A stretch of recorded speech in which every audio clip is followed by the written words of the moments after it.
Hi and welcome to Orbit. It is that time of year again. The best smartphone from Apple versus the best from Samsung. I compared every single detail and here's my comparison. The iPhone 14 Pro Max feels boxy, the S23 Ultra boxier. Both are massive, large, heavy smartphones, both look totally premium, both are not really ergonomic. I do like the matte glass, it repels scratches and fingerprints. Apple says they have the strongest glass, Samsung says the same. Every drop is individual, so it's hard to put one manufacturer ahead of the other. However, Samsung is clearly ahead of Apple when it comes to the camera element. Not only do the lenses protrude only half as far, Apple also has them on a glass base, which is constantly dirty, and unlike Samsung, the lenses are not protected by a metal ring. Both are protected against water for 30 minutes. Samsung up to 1.5 meters, Apple even 6 meters. Both have comparable high-quality vibration motors. Both also have stereo speakers. The iPhones sound a bit rounder and softer. What's odd is that the iPhone weighs 6 grams more, even though there's not a pencil inside it. The S Pen can not only be used to write notes or draw in Instagram stories,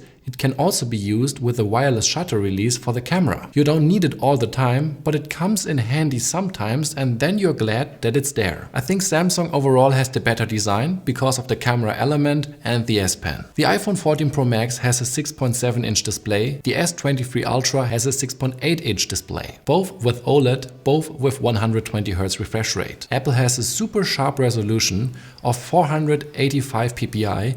The Galaxy has 500 ppi. You cannot see the difference in everyday use. The same applies to the color reproduction, both are calibrated super accurately. The iPhone reaches a maximum of 2000 nits in sunlight depending on the displayed content. Otherwise it's 1000 nits. For Samsung it's 1200 nits in full screen and 1750 nits for HDR. So Apple can be brighter, but there are situations where Samsung is. The biggest difference of these displays is their shape. The iPhone has symmetrical bezels all around, round corners and a long hole at the top. The S23 Ultra is angular with super thin bezels. There's a slightly thicker bottom bezel, although only a super small hole at the top. Samsung does not have Face ID for unlocking, but an ultrasonic fingerprint reader. Both systems are very fast and reliable. Which display is better at the end of the day can only be answered subjectively, therefore I give both a point. The biggest difference of these phones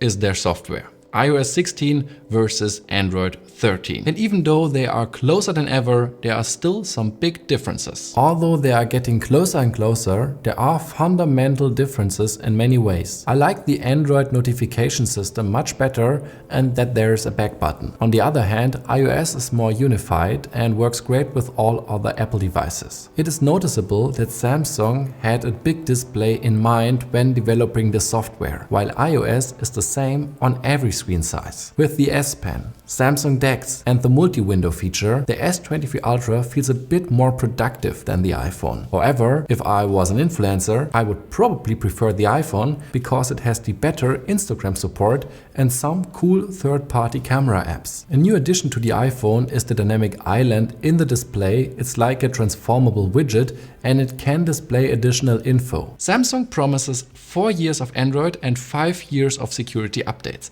Apple does not say a specific number, but in the past it was 5 years or more. So hypothetically, this phone gets longer updates. But both of them, they do have super strong CPUs in them, so they will last quite a long time. Apple is about 9% ahead of Samsung in terms of CPU and Samsung 19% ahead of Apple in terms of GPU. They also have 2 GB more RAM. However, I don't notice the latter. I even feel like the iPhone keeps apps open for longer. Also in this category, pretty much a draw. Both are extremely fast, super strong smartphones with long updates and their own comprehensive ecosystem. The design of the cameras is similar with 2 elementary differences. Both have a 12 megapixel ultra-wide angle and when you get close to objects, a macro mode activates. Both can get equally close, but due to the more closed aperture on the Samsung, they tend to have a little bit sharper images. However,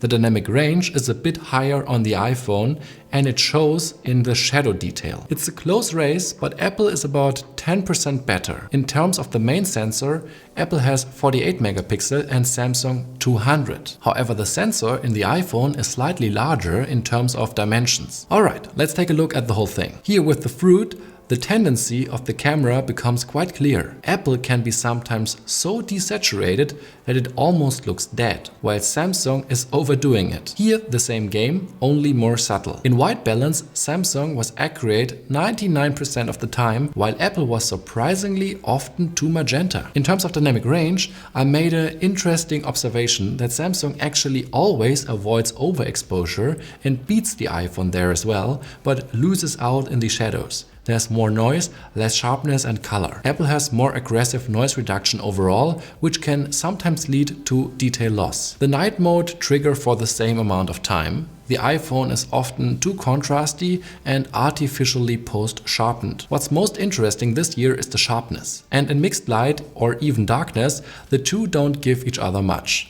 I find that the iPhone is sharper here and there, but in daytime the 200 megapixel of the Samsung show their muscles, and it's a clear difference, although the file size of Samsung is only the third of Apple. Look how Apple artificially sharpens here and still has significantly less detail. Overall, I would rate Samsung at 15% better. I also compared the 3x zoom. Interestingly, Apple is more like 3.5 times, so it's a bit closer than Samsung's. Here in mixed light, I find Samsung better in every respect. But here, during the day, it's clearly Apple. Samsung's images are too coarse and contrasty, while the iPhone looks nice and natural. Apple is about 20% better here. But Samsung has an ace up its sleeve: the 10 times lossless zoom. The sharpness difference to the iPhone is enormous, and the further you zoom, the more noticeable it gets. It almost seems unfair to compare these at all, because Samsung is clearly better. The portrait mode on both has a great edge detection. Apple is known for their good video quality, and I can confirm that. The 4K looks a bit sharper, more natural and with less noise. There's also a ProRes mode.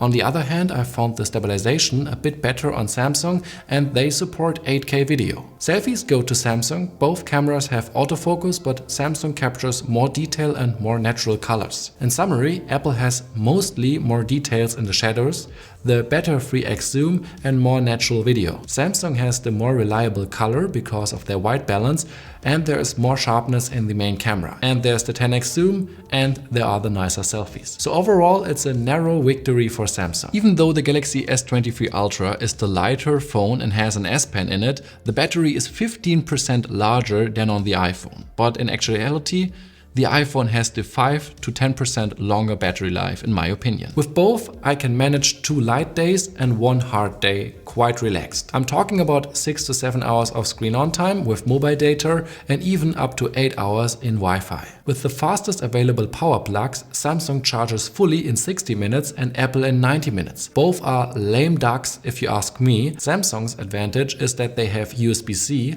Apple, on the other hand, has an enormous MagSafe ecosystem. So again, it's a draw. Conclusion: it is a close one this year. Last year I would have preferred the iPhone hands down, with the better performance and battery life. But this year they are so similar, and objectively the Galaxy S23 Ultra is better and cheaper. About 170 euros or even more when you wait a little bit longer, because Apple will hold the price and Samsung will drop over the period of the lifespan of the phone. So I think the Galaxy S23 Ultra is the more interesting and the more productive phone.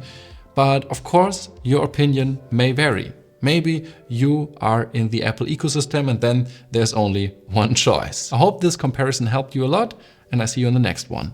Bye.